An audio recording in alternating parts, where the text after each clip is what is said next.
امریکی صدر Donald Trump نے واضح کر دیا کہ غزہ میں جنگ بندی ہمیشہ قائم رہے گی، اس کی کوئی گارنٹی نہیں۔ انہوں نے یہ بھی کہا کہ اسرائیل اور ویسٹ ایشیا کے دوسرے ممالک کے ساتھ بات چیت جاری ہے۔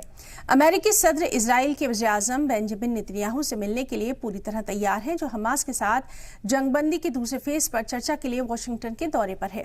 نیتن نے آج دن میں ٹرمپ سے ملاقات سے پہلے امریکی ویسٹ ایشیا کے سفیر اسٹیو وٹکوف سے ملاقات کی۔ واشنگٹن کے لیے روانہ ہونے سے پہلے اسرائیل کے وزیر اعظم نے کہا کہ جب وہ ٹرمپ سے ملیں گے تو حماس پر جیت، سبھی بندھکوں کو رہا کرنے اور ایران کا مقابلہ کرنے پر چرچا کریں گے۔ دوسری جانب حماس کے ایک آفیسر نے نیوز ایجنسی کو بتایا کہ حماس نے ثالثوں کو تصدیق کی ہے کہ وہ اگلے فیز پر بات چیت شروع کرنے کے لیے تیار ہے۔ ایک دوسرے آفیسر نے کہا کہ وہ اگلے دور کی بات چیت شروع کرنے کے لیے ثالثوں کا انتظار کر رہے ہیں، حالانکہ ثالث قطر اور مصر کی بھاگیداری والے اسرائیل اور حماس کے نمائندوں کے بیچ باضابطہ بات چیت کی تاریخ طے نہیں کی گئی ہے، جبکہ 42 روزہ پہلا فیز اگلے مہینے ختم ہونے والا ہے۔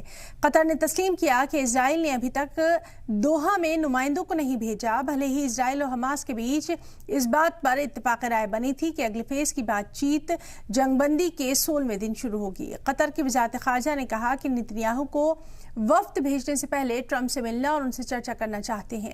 وزارت نے کہا کہ وہ دوسرے فیز تک پہنچنے کی کوششوں میں ٹرمپ اور ان کی انتظامیہ کے ساتھ کھڑے ہونے کی امید کر رہا ہے۔ اس بیچ اسرائیل نے قبضے والے ویسٹ بینک پر اپنے آپریشن کو جاری رکھا۔ IDF نے ویڈیو جاری کر کے تلکریمن میں اپنے آپریشن کو دکھایا۔ جب ٹرمپ سے ویسٹ بینک پر امریکہ کے قبضے کے امکانات کے بارے میں پوچھا گیا تو انہوں نے کہا زمین کے معاملے میں اسرائیل ایک چھوٹا ملک ہے۔ اپنے پہلے مدت کار کے دوران ٹرمپ نے ایک امن منصوبہ پیش کیا تھا جس میں اسرائیل کے لیے ویسٹ بینک کے تقریباً 30% حصے پر قبضہ کرنے کا پروویژن شامل تھا، حالانکہ ابراہم معاہدے کے اعلان کے بعد اس پروویژن کو ہٹا دیا گیا۔ دوسری جانب اسرائیل اور لبنان کے بیچ کشیدگی ہنوز برقرار ہے۔ اسرائیلی فوج نے دعویٰ کیا کہ انہوں نے لبنان کے ساؤتھ میں کئی ہتھیار اسٹوریج سہولیات کا پتہ لگایا، انہیں تباہ کر دیا۔ یہاں فوجیں جنگ بندی کے تیسرے مہینے میں داخل ہونے کے باوجود بھی کام کرنا جاری رکھے ہیں۔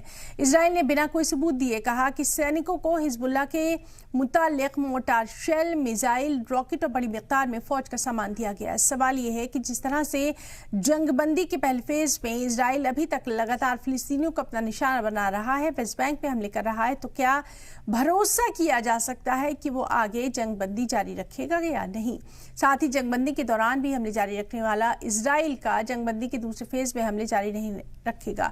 سوال یہ بھی کھڑے ہو رہے ہیں کہ ٹرمپ نیتن سے ملاقات کرتے وقت جنگ کے حالات اور طریقے پر چرچا کر سکتے ہیں۔